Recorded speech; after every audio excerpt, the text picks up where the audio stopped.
Hello everyone, this is part 11 of What If Deku Married Toga, and I hope you guys enjoy this video and to like, to subscribe, to share, and check out the playlist. To see more, comment down below.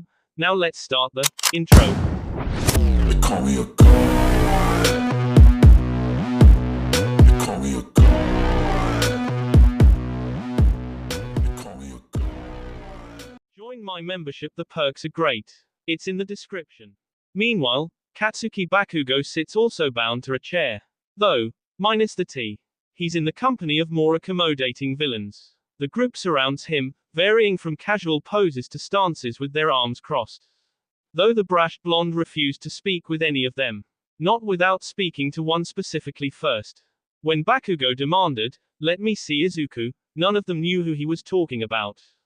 It was only through trial and error did they eventually deduce the member of the group avoiding the US student must be Izuku.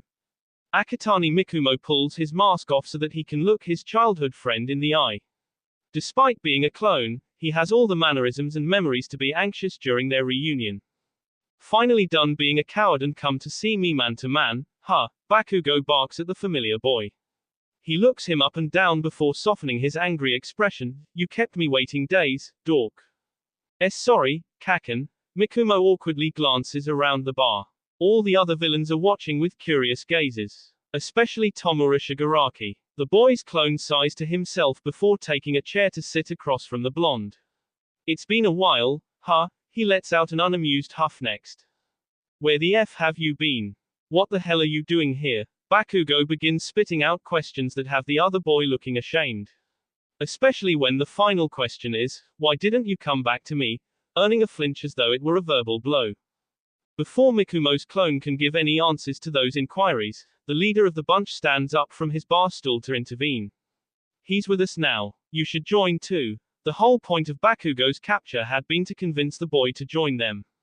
Tomura Shigaraki believes their connection could be the key to getting what he wants. "I keep telling you, you can shove your offer and go to hell." Bakugo snaps at the blue-haired villain viciously over being interrupted before redirecting his attention to his reunited childhood friend. "Why would the Izuku I knew link up with a band of misfit villain wannabes?" At that, Mr. Compress steps forward. "We apologize for the rather forceful measures taken to get you here. We need you to understand that we're no mere thugs working in the name of aimless evil. Not in the least. It wasn't by accident that we spirited you away. We all have a story to tell, but the bottom line is that we all suffered." The villain leader retakes control by dismissively waving off Compress. "Mikumo, or Izuku, has suffered too."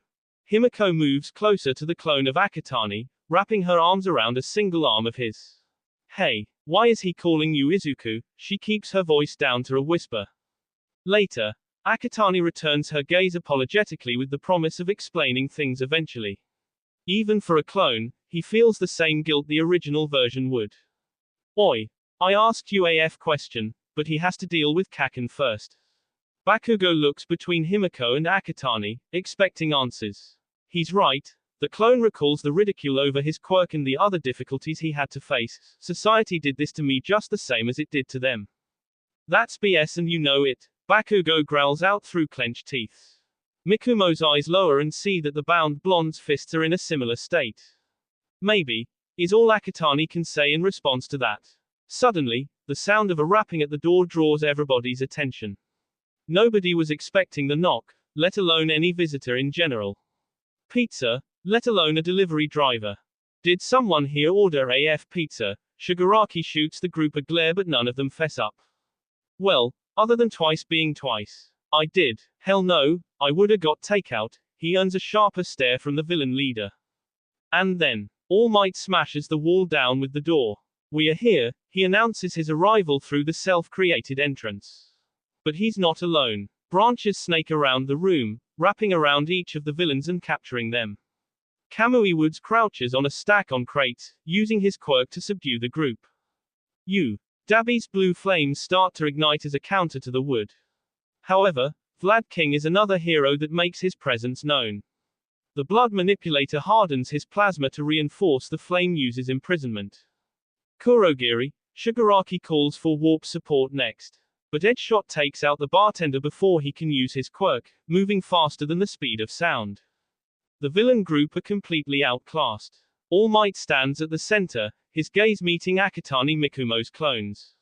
Recognition crosses the hero's blue eyes and he opens his mouth to speak. But the Tokyo Ghoul unleashes his Kagoon, predatory organ-shredding Kamui Wood's branch like processed paper.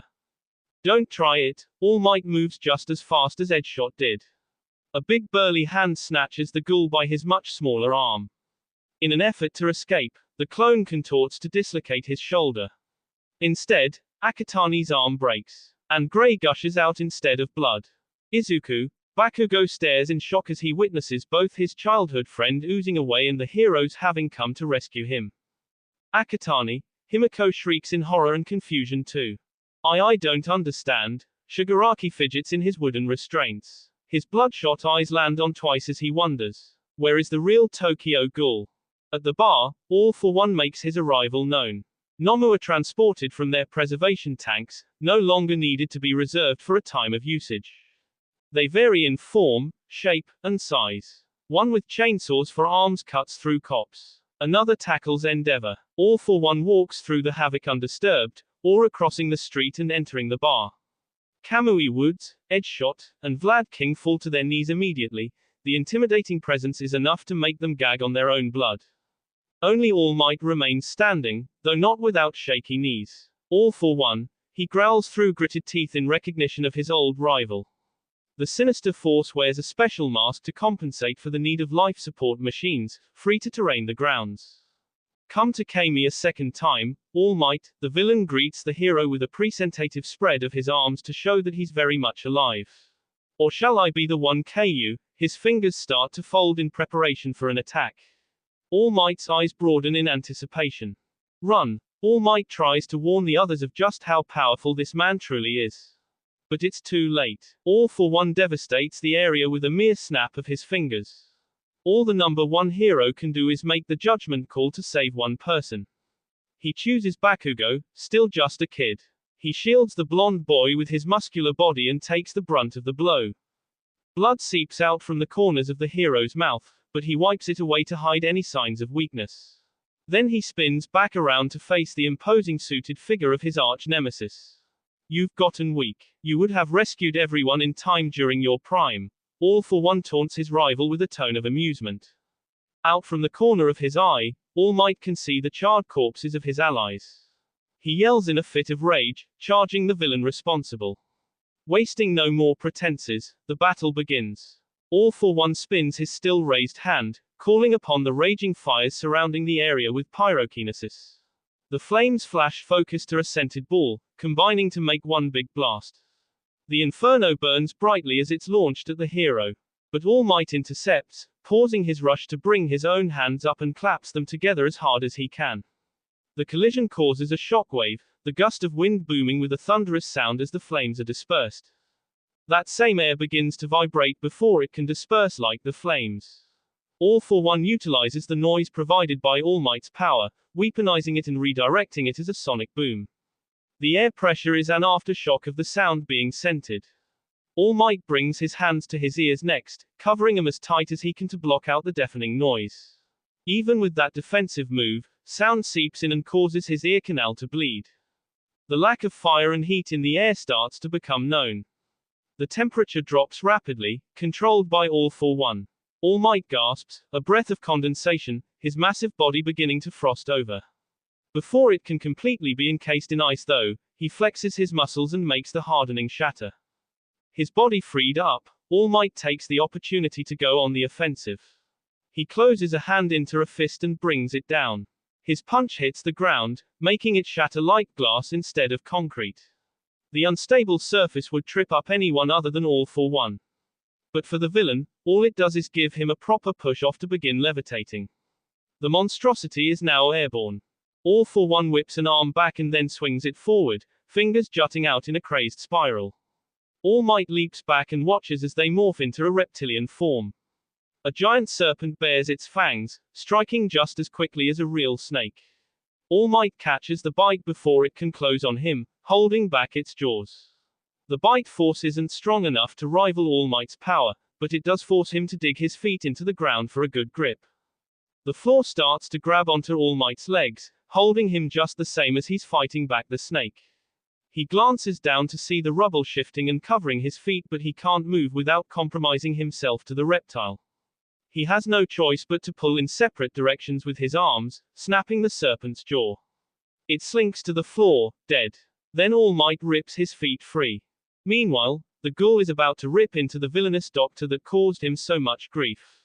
A centipede limb crawls around the mad scientist, preventing his escape, pointed pedipalp stabbing him in places to keep him still.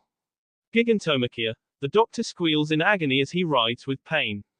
His call for help reaches the radio he's plucked from his lab coat. And the ground gives in.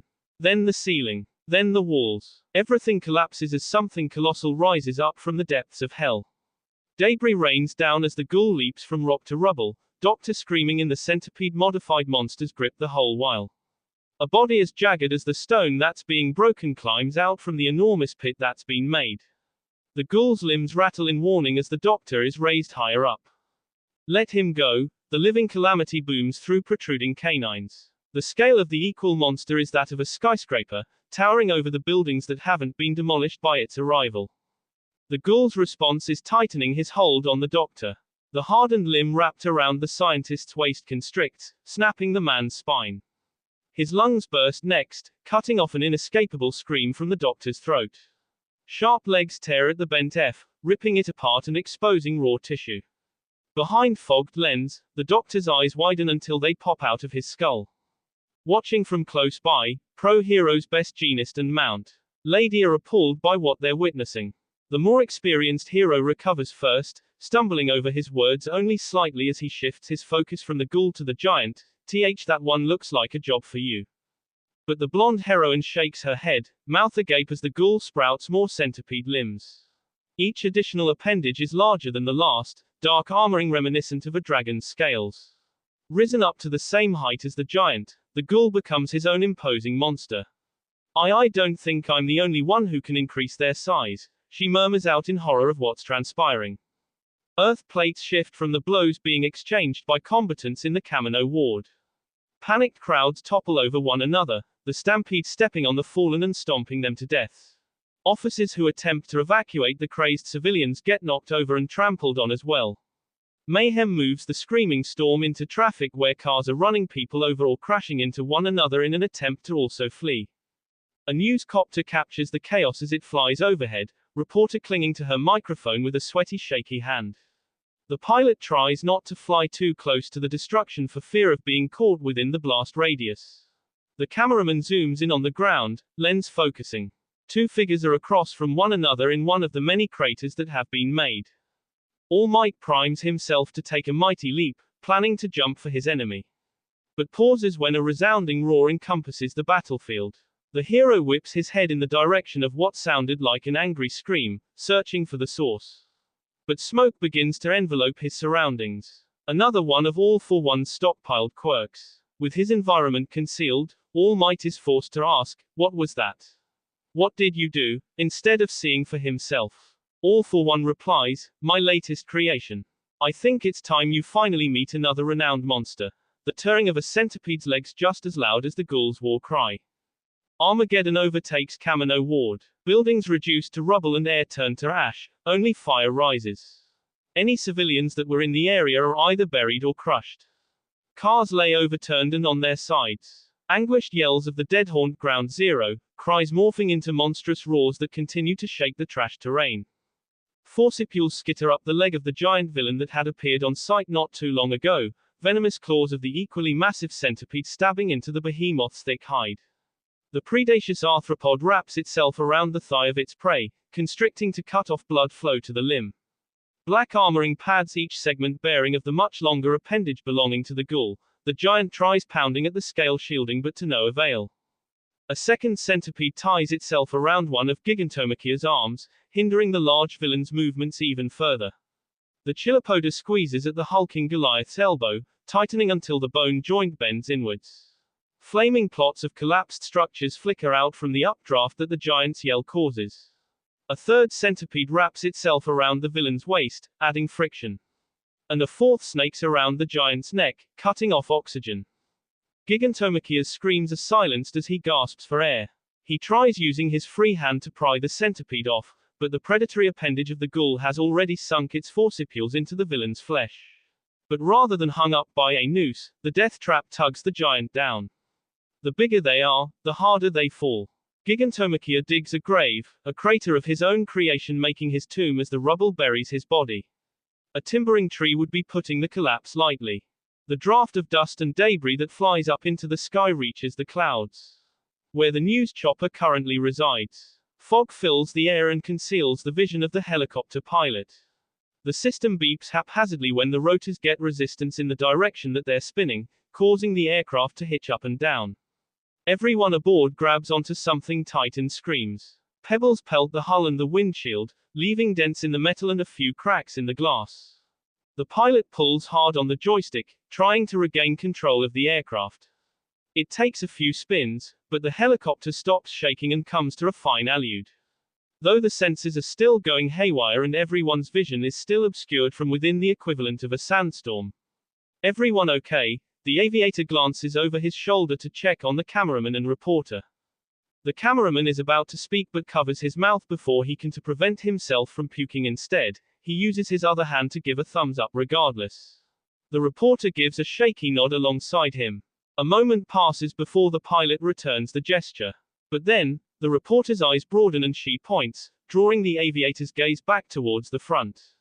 Look, is that a kid? She sounds as panicked as she had looked. And disturbed. Indeed, levitating like some sort of hanged man in the midst of the dust cloud is a young boy's silhouette. But as they draw closer, they realize what they're seeing is no ordinary child. Attached to the young man's midsection, a tentacle limb sprouting from his lower back. Those limbs are one and the same as the giant centipedes that had brought down the giant villain. The helicopter occupants realize too late what they're flying into when one of the monstrous appendages rises from beneath them like a living dragon that has also taken flight. Pull up! Pull up! The cameraman shrieks alongside the reporter as they hang on for dear life. The aircraft bucks as the pilot tugs on the joystick to steer it away from the enormous centipede, barely unscathed by the close call. As the news chopper ascends, the members on board get a good view of what's below and through the foggy dust. The giant villain is still pinned down, struggling to pry himself free with one hand and pushing with his feet. He digs into the ground, legs shoving his massive body forward.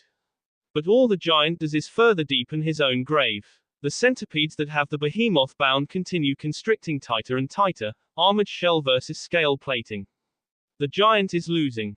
The camera captures the devastating scene, broadcasting the footage through a live studio feed. Families watching at home are on the edge of their couches, paling at the shocking sight. But certain viewers in particular are especially grieved by what they're seeing. Hitoshi Shinso runs a hand through his puffy violet hair while exhaling in disbelief. He recognizes the ghoul at the epicenter of all those centipedes swarming the sky. From within the dorms of UA, Shoto Todoroki also watches with a frown and clenched fists, emotions high from witnessing who he had believed to be his friend being a part of two major villain attacks. But not everyone watches with disdain or anger. Some watch with sorrow. Like the girl that had been rescued from her capturers by the one that the world is ridiculing as a monster. Eri watches with watery eyes as her hero is called a villain. Her current guardian, Shota Aizawa, tears his own gaze from the television to her and hurries to wrap her in a hug. He's not the best at comforting someone, but considering the way he himself feels watching this turn of events, he's in need of a good cry too. Kuzan Yoshimura, the ghoul's former boss, takes a long sip from his cup of coffee. It's a slow night at Anteiku. Without his star employee, business just hasn't been the same. The television puts him in a worse mood, his drink also turning bitter. Yoshimura grabs the remote and switches it off. Then he grabs his coat, flicks off the lights, and closes the cafe. All Might watches from the actual war zone itself, physically present. He's disturbed by the cataclysm to say the very least. But he has his own battle to fight.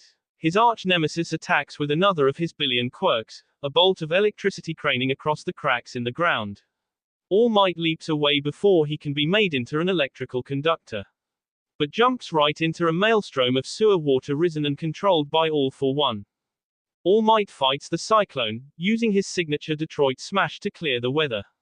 The punch is powerful enough to help him land safely, but only momentarily. All for One is relentless, hurling steel beams and chunks of wrecked cars using a level of magnetism. The hero dodges and weaves, but also confronts some of the metal pieces head-on. A front somersault to build up momentum and air pressure results in a California smash. Scrap metal scatters the area. All Might clears the football field distance between himself and All for One in an instant, winding up for a Carolina smash. His hands in a cross position, he does a downward chop aimed for the villain's head with the intent to destroy the life support mask. But a seemingly invisible barrier puts a stop to that. Nice try, All Might, All for One says smugly before the force field expands and pushes All Might back. Once again, the ground is uprooted and rock crumbles. All Might staggers back, huffing heavily as he tries to recover from the blow. The villain's killing aura weighs on the hero, a crushing pressure that makes his muscles sore and his quirk tingle in the base of his skull. Another shockwave crosses the expansion, and All Might braces for it. No time to dodge. He has to endure the force of the impact. Suddenly, an explosion lights up the sky with the color orange. All Might turns his head to see the news chopper was struck by one of the ghoul's limbs, back rotor burning as it spirals out of control. It's going to crash. All Might squats down, calf muscles primed for takeoff. But he's suddenly blindsided by something swatting at his face. It was in his peripheral vision so fast that he had no time to avoid it. A long limb with a claw at the end of it cuts across his right eye. The hero cries out and instinctively places a hand over the wound. His one good eye sees that the limb that cut him recedes back into All for One's hand. Keep your eyes on me, All Might, the villain continues taunting his opponent with a tone of amusement. All Might growls, vision in his damaged eye completely fading. It closes on its own, eyelids glued together by blood. But All Might is only momentarily hindered. He forces himself to push beyond his limits and moves as fast as he can to intercept the falling helicopter. It's just about to collide with a weak structure when All Might catches it in his bare hands. The chunk of metal leans against the hero and makes his back arch as he tries to fight its momentum.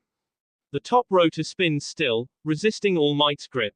While All Might is preoccupied with prioritizing a rescue, All for One begins prepping the fatal final blow. A culmination of powerful quirks transform one of his arms into a killing strike. Hypertrophy to enlarge his fist, another quirk that generates rivet-like growths, drill-like bone structures also applied, and several kinetic boosters combined with strength enhances. Impact recoil and multipliers are added to the spring-like limb quirk to top it off. The crucial combination aims for All Might to KO him with his back turned. But one of the centipedes intercepts the strike, getting in the way. The armored scaling absorbs the hit, shuddering but not cracking or denting. Legs skitter along the ground before lifting off the earth to take to the sky. All for One retracts his arm so it doesn't get snared by the predatory pursuit. He's shocked by the interruption but only for a second. His pet project is clearly distressed, not in the right state of mind right now. The ghoul is running on pure instinct. And the ghoul's pure instinct is to kill.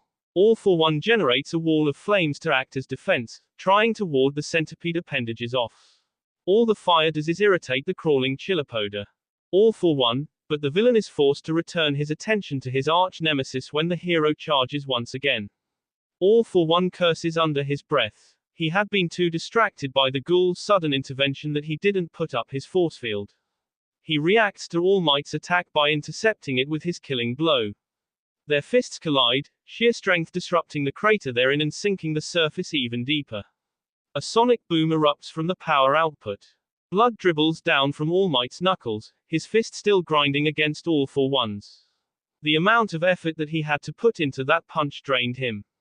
Literally. Half of the hero's body has sunken in, muscles shrinking and steam wafting off his skinnier form. The time limit of his power is starting to reach its breaking point. The reporter that the hero had rescued gasps when she sees what his true form looks like. The cameraman pulls back from the video recorder that he's holding, checking to see if what he's capturing is actually real. It very much is. All Might's true appearance is exposed to the world. Damn you. All Might growls through gritted teeth as he continues struggling against All for One's fist. Ashamed that you can no longer obtain the symbol of peace you made yourself out to be. Well, have fear then. Have fear. Because I am here. The villain speaks with the voice of the devil with the accompaniment of a demon behind him. Where is your smile now, All Might? The ghoul has reoccupied himself with the giant, finishing the villain off for good. Devastating roars of distress beat on All Might's eardrums, the external cry of torment sounding a lot like a vocalization of his inner feelings. It only gets worse when All for One continues to gloat. Perhaps this will provide some solace. Nana Shimura has a grandson. All Might's one good eye widens, and his name is Tomura Shigaraki. In that moment, the hero is just Toshinori Yagi, fragile and small. And he's always hated you like me. The weakened symbol of peace starts to fall as he's pushed back by All for One's mixture of sheer power and his revelation. All Might recovers, coughing on his own blood, but fighting back still nevertheless. His feet dig into the ground and he pushes against All for One's fist again. His body begins reverting back to its muscle form as he puts in overtime and denies the villain's claims. You're lying. This is too good to be a fabrication. You know it's true because it's the kind of thing that I do. All for One counters casually in contrast to All Might's desperation. I've engineered the encounters between you and he like at USJ. You defeated him so soundly. You won, with a smile. So proud despite your ignorance. So sure of your own superiority. Toshinori becomes more anguished with each sentence, feeling the truth behind the words like they're backhanded strikes. Who is superior now? All for One laughs gleefully. How dare you? All Might yells back in the villain's face. Blood and spit splatters against the scarring. All for One takes delight in his sworn enemy's rage, relishing in his anger and goading him to continue. I haven't seen you this angry since IKNA. Keep my master's name out of your vile mouth. Toshinori's throat shouts in protest over his own yelling as much as his arm groans in pain against All for One's. Katsuki Bakugo gawks at the entire exchange from where he's been knocked on his ass time and time again. He tried running in to help. He tried running away. Every time, the wind gusts or All for One's aura would put a stop to his movements. Not to mention whatever the hell his childhood friend has become. The blonde hero in training shifts his attention from his idol's battle to Izuku Midoriya's full-blown transformation into a ghoul. Centipedes went from restraining the giant villain to crushing him. Arms and legs bent inwards, the defeated Goliath may as well have been gift-wrapped and tied into a bow. Atop the now battered and beaten behemoth is the ghoul, back appendages encompassing him in a circular formation victoriously. Tears in his eyes, Bakugo clambers to his feet once more. But not to interfere or flee. To shout at the top of his lungs, as loud as his throat will allow and as far as his voice will carry. Win, All Might, he screams for the number one hero to hear him. After witnessing the battles that had just taken place, he hates to admit not even he stands a chance, that only All Might can come out on top. Only All Might has a chance. The other three spectators capture the UA student's encouragement on camera before joining in. The pilot tosses off his helmet to be heard better. The reporter holds the microphone to her mouth. The cameraman tries not to shake the camcorder too much. All Might's ground teeth begin to upturn. He gives them his signature smile, albeit his usual pearl white stained red with blood. Of course. That's why I am here. He promises them victory despite his muscle form collapsing. All that remains is the single arm holding back All for One's death blow. You're too weak. All for One activates another quirk that amplifies the power of his arm's force. Additional arms begin to unfold from the original limb, also pushing down. That's because I wasn't putting my back into it, All Might yells back while keeping his smile all the while. He gives it all that he's got. Everything that's left in the tank. From one arm to the other in one crucial swing. A power transfer from his occupied hand to the other. All for One had manipulated Nana Shimura's grandson into becoming a villain after killing her. He had stolen away that boy's life and now another. The boy ridiculed for his quirk, called a ghoulish monster, set on that path because of this one true monster. No more. All Might vows that he'll never allow this man to destroy anyone's life ever again. The whole color spectrum radiates from All Might's left arm to his right. Red arcs like an electrical surge, shifting to green and then sparking purple. His veins glow red and then yellow. He can feel the power of One for All's previous uses culminating for this singular moment. United, he calls upon each of them to come together and make a decisive attack. The arm holding All for One back breaks, becoming crippled, power leaving it in favor of the other. All Might's remaining arm bulks up, swelling in size and gleaming with energy. States of, all of the moves that he created are nothing compared to his finisher, Smash. The mask covering All for One's face shatters on impact. The scarring that had healed underneath reopens, muscle tissue and blood fresh. And the villain is carried down into the ground by All Might's most powerful punch yet. A cyclone comes forth, all of the wind channeling into that singular swing. Windows beyond the destruction site shatter from how far the sound carries when the hit connects. And All for One is buried into the ground, a grave just for him. The last of One for All within All Might's system is gone. The red and blue suit of All Might hangs loosely from the skeletal frame of Toshinori Yagi, bloodied and tattered. He's just as worn down and bruised as the villain, the first time ever that the number one hero has been shown to sweat in combat. Ash and soot darken his face, splotches of dried blood crusting over his wounded eye. But the hero's single remaining eye still stares ahead. Through the smoke. And at the Tokyo Ghoul. Toshinori's blue eye meets the red orb within the dark chasm. From across the way, they look directly into one another's souls and acknowledge the damage that's been done without any exchange of words. The ghoul's weaponized limbs recede into his body, centipede shrinking down to his size. He stands atop the giant villain the same way All Might stands over All for One. Neither of them make a move, but they agree that the fight is over so that whoever does move first does not break the peace treaty. All Might moves first. He raises his unbroken arm up, high above his head. It's the stance he takes after every fight he wins. This is his final victory. The world sees him standing triumphantly in front of the only remaining threat. Until All Might falls over. In what feels like slow motion, the camera captures the hero's descent. The symbol of peace's legs give out. He drops to his side, arm outstretched. And dies. Rubble where the bar of the League of Villains once existed begins to shift. Slabs of cement and piles of brick topple over so that Himiko Toga can crawl out from beneath. She coughs. Through the locks hanging over her eyes, she sees the ghoul. Akatani, she calls out to him as she tries to stand up but topples over. She looks back to see one of her legs is broken.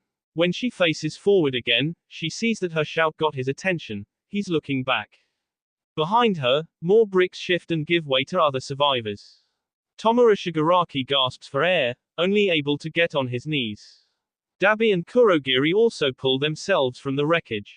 The remnants of the League of Villains are in no better shape than the dead. But despite seeing that, the ghoul still turns his back on them. Himiko lets out a choked noise, watching his receding form as he leaves her with them. Akatani, she tries calling out again but he doesn't stop and acknowledge her this time. Akatani. Don't go. Don't leave me. Himiko tries forcing herself to stand despite her broken leg, pushing off with the other. She hits the ground hard, scraping her hands and knee. Tears wash away some of the ash covering her woeful expression as she wails her boyfriend's name a final time, Akatani.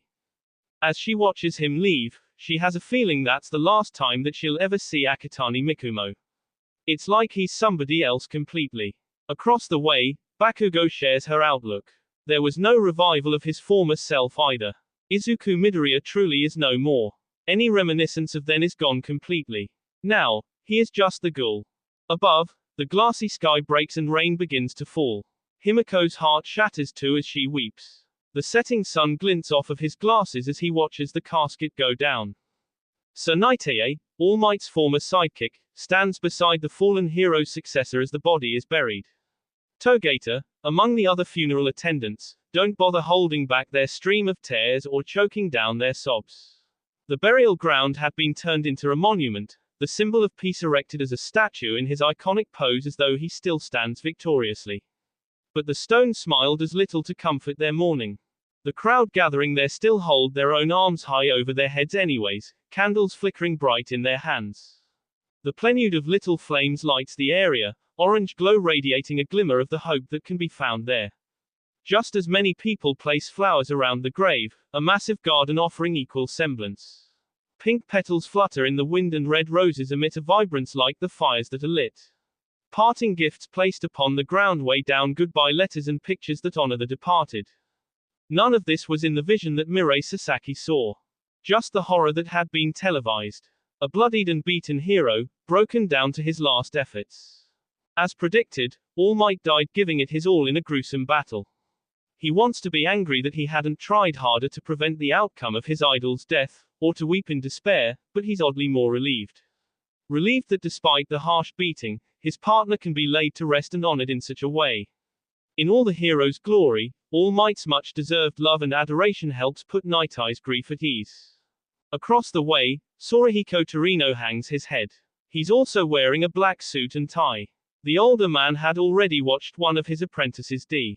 Now he's lost another. Night Eye wishes he could work up the courage to go over and say something, but he's too caught up in his own distraught emotions. He turns his gaze towards the sky, its reflection gleaming off his glasses. At least the weather is nice. At least it isn't raining. Sir. Togator's voice draws Night Eye's attention back to the ground.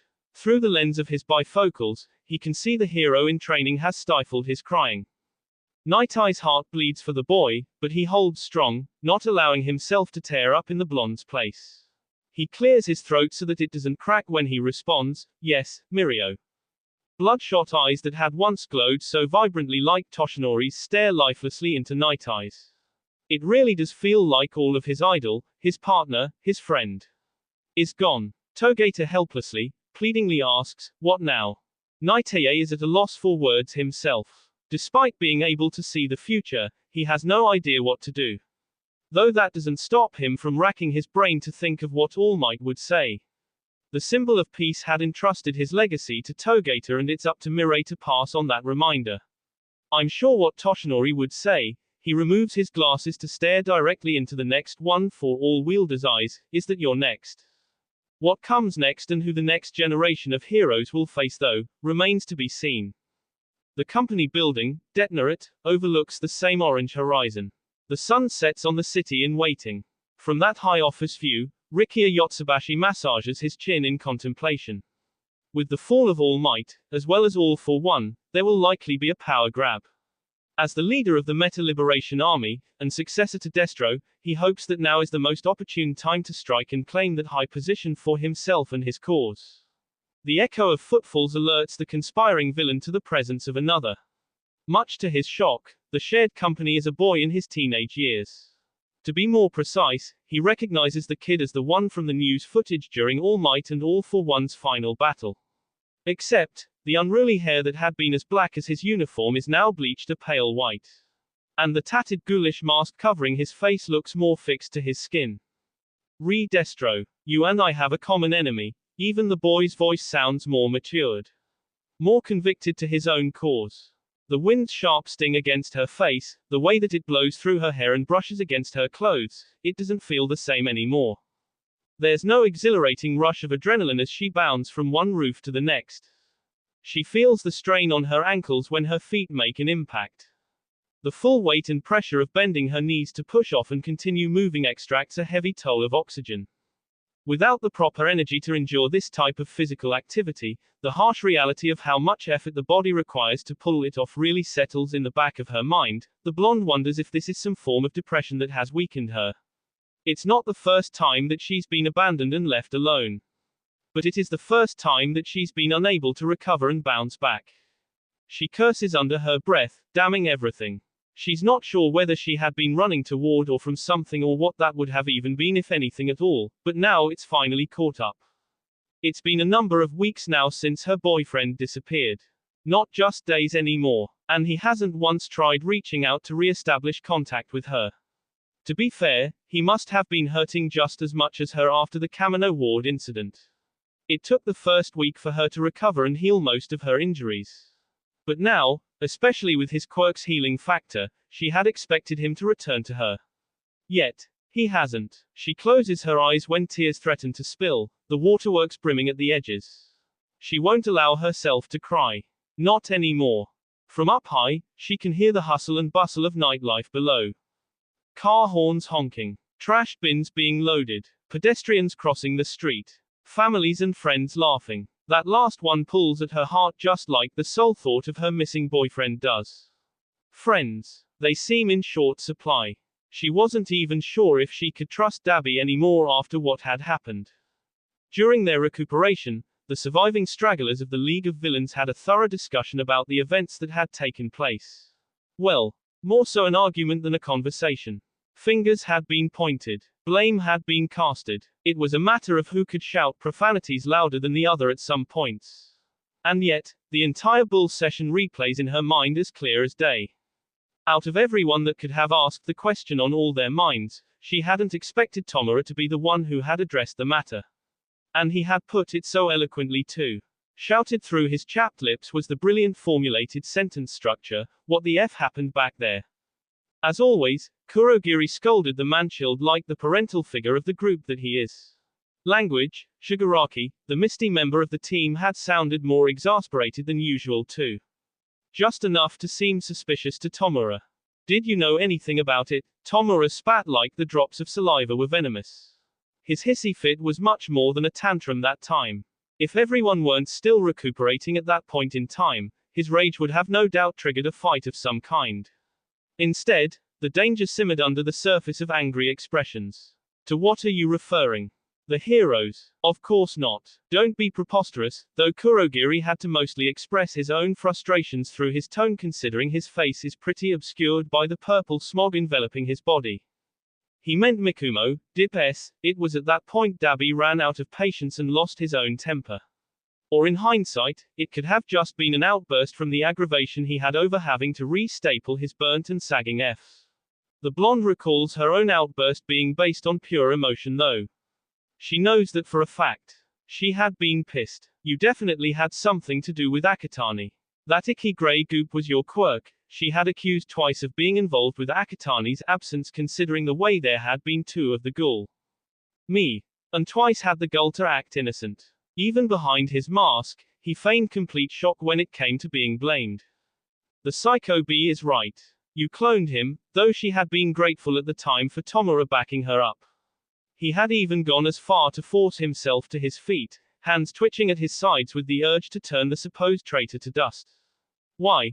Tomura demanded answers for both herself and him. Likely he had been more so thinking of himself though. "I didn't," twice denied his involvement with Akatani's absence at first. But was just as quick to fold and confess, "Okay, you got me." After being silent for so long, Compress sighed and finally chimed in. "Enough of this. Now that he's gone, I can tell you," and his input had silenced everyone since he knew more than he had avoided letting on. He looked at Tomura while admitting, "Your master put us up to it." "Sensei?" Tomura hesitated with that information. He was shocked. "Put you up to what?" So the blonde villainess had to step up and ask questions for herself again. When Compress had tried avoiding eye contact with her, she had gotten a little more assertive. "Hey. I'm talking to you. I had also known about the plan to swap out Akatani Mikumo, but Kurogiri had bailed him out before she could get stabby." That reveal had shaken Tomura even more, despite his earlier suspicions and accusations. Though it may have helped that Kurogiri apologized, "I am truly sorry for keeping it from you." But why? Tomura wondered aloud. Master deemed that the ghoul had a greater purpose, and all Kurogiri had divulged was that single elusive sentence. Hardly an explanation. What did he do to him? The blonde villainess had erupted again. She remembers pushing past her pain to stand up, challenging the others in an attempt to intimidate them. Relax, but Dabi had stepped in to prevent a fight from breaking out. "He told me that your boyfriend would be fine. It couldn't have been that bad." He instead shifted the feelings of animosity towards himself. "You knew too." The girl had felt betrayal at the revelation. Even if she hadn't been injured then, she would have still probably staggered and lost her balance. "I'm sure he had his reasons." Dabi hung his head in shame. "I know I had mine. Why didn't you tell me?" The villainess couldn't help but wonder why her friend would keep such a thing hidden. "I told you. I had my reasons," and Dabi had snapped at her for it. The anger in his burning blue eyes had the same look as when he would talk about his father. She's sure that had been the reason to which he had referred. But still, she couldn't believe he'd sell out Akatani for his revenge. "So the Psycho Bee and I were the only ones left out of the loop." Tomura scoffed with disbelief as he looked around the room at the remaining members of the League. Practically all of them had betrayed him in his eyes. Tomura grumbled with a roll of his eyes. "Brilliant." Kurogiri stepped forward and tried placating the League's leader. "We shouldn't devolve into distrust amongst ourselves. The heroes delivered a major blow. And whose fault was that?" But only received another fit of anger for his efforts. Tomura scanned the room a second time with wary red eyes. "None of you are giving me any reason to trust you. Akatani was right. He and I should have never trusted any of you either. The former member of the league recalls that being the moment that she had decided she would leave them like her boyfriend had. Look, he must have ran away for a good reason, though Dabi had tried getting her to stay more than once. That first time had earned him a glare. She shouldn't have expected him to back down. He only glared back while asking, or are you forgetting that he left you? He'll be back, she had protested his claim, not knowing that Akatani had indeed left her. At that time, she foolishly believed he'd come back to her and didn't hesitate to give him her defense. Now though. So it's settled then. We wait and see if the ghoul returns. Kurogiri took that opportunity to dissolve their first shouting match. He had opted for their recovery over arguing, until then. We lick our wounds. And the rest is history. A few more arguments. A couple attempts to kill one another. Or, at least, the intent to. And eventually, she left them. She slipped away like a thief in the night. Now, here she is. Terraining the rooftops in search of nothing at all, running from nothing as well. Or, so she had figured. Something to flee from eventually does arrive. In the form of an underground hero. The flash of something yellow is what alerts her to the man's arrival. The villainess snaps out of her rumination when she senses that she's not alone. In the old days, she wouldn't hesitate to attack. However, nowadays, her fight or flight response leans more towards running. She still hasn't recovered fully from the Kamino Ward incident, and she feels already worn down from parkouring that getting into a brawl doesn't seem like a good idea. The blonde turns and flees without taking the time to see more than a glimpse of her pursuer. Wait, there's a shout behind her, but she ignores it and bounds across the gap of buildings. This time, she doesn't tumble or grate her knees. Her feet slap the rooftop that she lands on and carry her across to the next ledge. Behind her, she hears another pair of shoes smacking the roof surface. There's a few gasps of commotion from the sidewalks below. The villainess is giving the civilians quite the spectacle, crossing entire buildings in single bounds. A few lucky guys even get a glance up her skirt. Until she takes a sharp turn and drops into an alley in order to shake off her chaser. There's an electrical wire hanging over her that she has to twist and avoid before landing on the lid of a dumpster. More startled shouts from pedestrians come from behind her before she takes off towards a chain-link fence. She doesn't bother looking back as she hops the gate and lands on the other side. She's sure that her pursuer is still on her tail if they aren't an amateur. So she tosses a garbage can aside to spill its contents in her path for extra measure. It won't stop her chaser, but it might slow them down. As well as the street intersection full of cars slamming on their brakes while she runs through.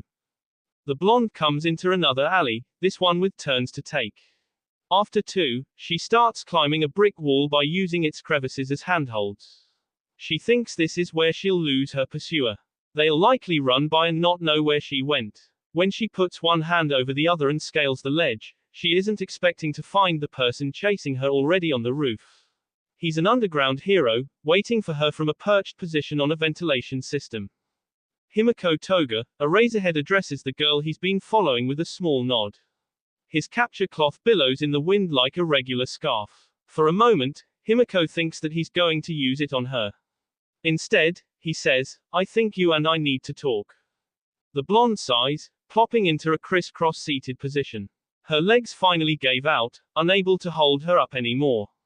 Sure, why not? She surrenders with a tired tone. Sensing no hostility or intention to flee again, a razorhead steps down from his own spot. He undoes his goggles while stating, "I've been looking for you." To lock me up, Himiko huffs. She has a poor posture matched by a razorhead when he also sits down. The underground hero shakes his head, "Not exactly. This is more about Izuku Midoriya than you." The blonde blinks, showing no reaction to that name other than confusion. A razorhead tries again, "Or as you know him. Akatani Mikumo." Akatani's real name is Izuku. Himiko tests the name on her tongue by twisting it around a little. She's suddenly swept up by another wave of emotion upon remembering her boyfriend. She wishes he were here so that she could hit him for keeping his name a secret. Then she'd tease him a little before admitting that his real name is actually kinda cute. Then hit him again for leaving her and making her cry. Have you been in any kind of recent contact with him? A razorhead puts drops in to fix his dry eye as he talks. It's important that we find him.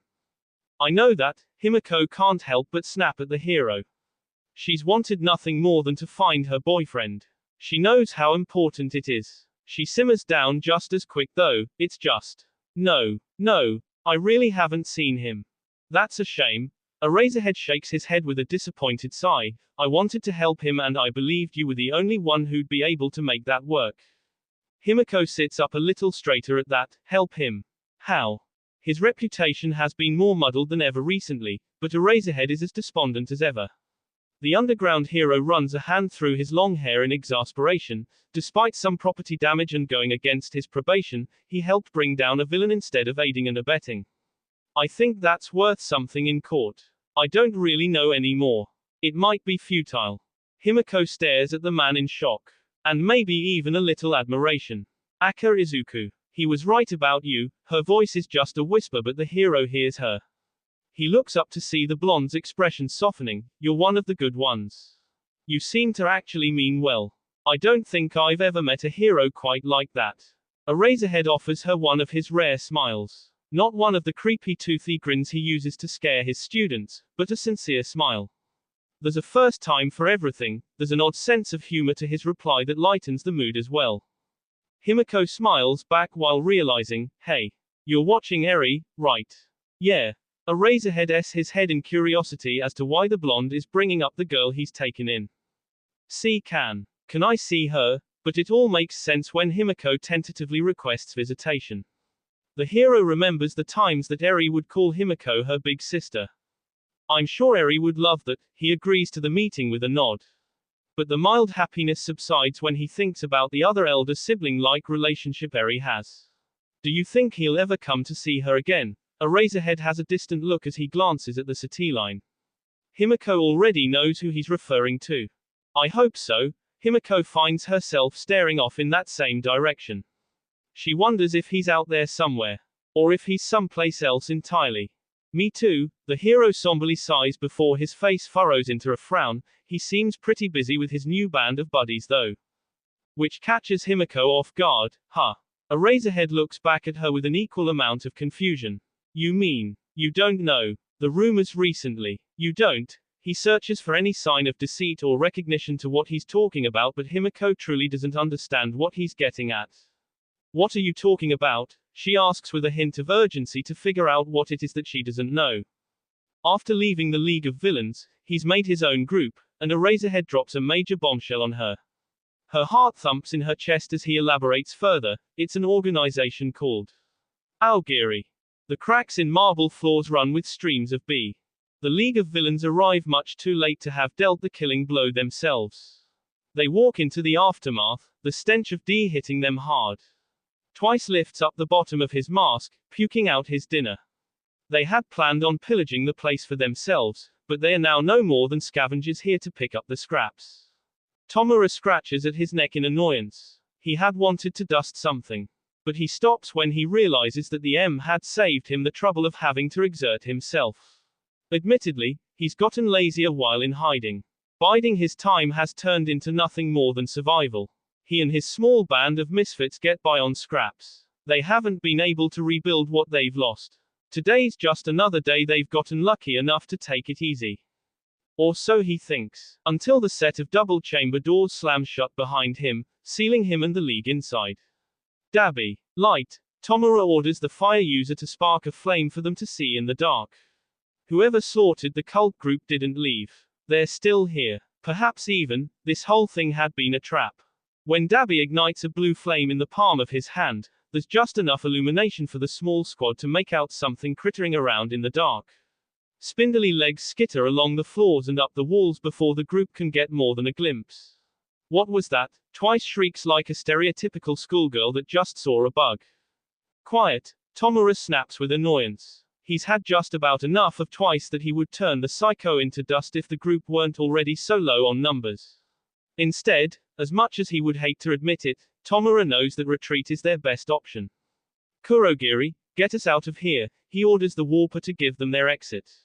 When there's no response or portal to go through, Tomura spins around. Kurogiri is gone. Do you think something took him? Twice continues to panic as he fidgets and casts glances in each direction. Maybe it's Batman. Batman's not real. Compress tries to calm Twice down before Tomura loses his patience. But that doesn't help their situation any. Again, the sound of something skittering along the floor. Behind them, Tomura lets out a war cry as he extends an arm, lashing out at the source of noise. But there's nothing there. Damn it, he hisses under his breath. F this. Dabi waves his hand so that the small flame he's made burns even brighter and expands. A trail of fire stretches across the room and spreads along the floor via. The blue flames are hot, but they allow the group to see at least. And what they see terrifies them. They suddenly wish they had just stayed in the dark. Centipedes thicker than their arms and legs combined tread the ceiling and walls. They stretch longer than the room itself, looping back and around to float in the air.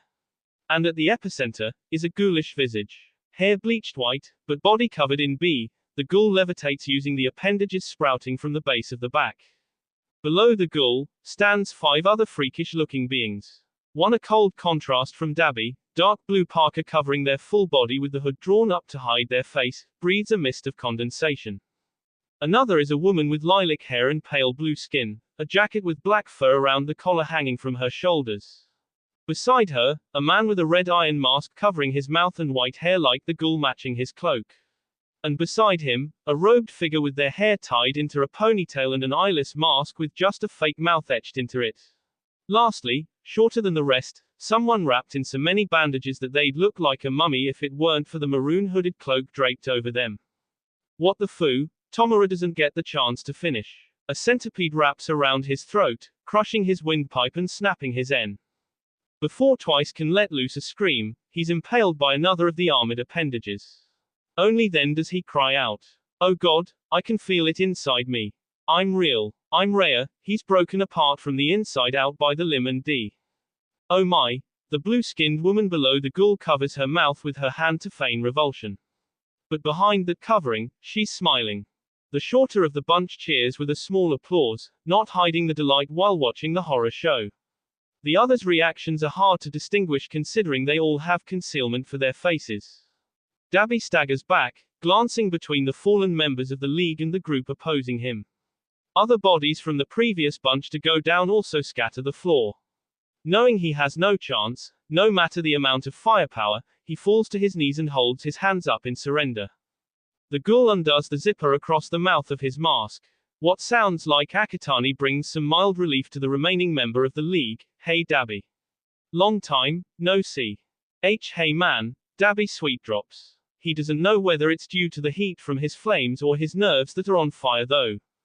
Wanna join Aogiri? No hard feelings. Akatani's voice doesn't quite match the dark glow coming from his eyes, but Dabi still feels some type of relief upon receiving the offer. I think you'd make a valuable asset. Dabi can't stare into the shattered lens of the ghoul's eyes for too long.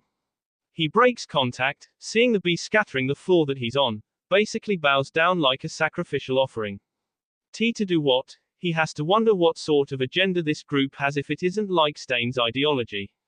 After working with Tomura, he should have figured the answer would be, to set the world ablaze. That will be all for this video. Be sure to like, subscribe, share, and comment down below for more videos. Goodbye.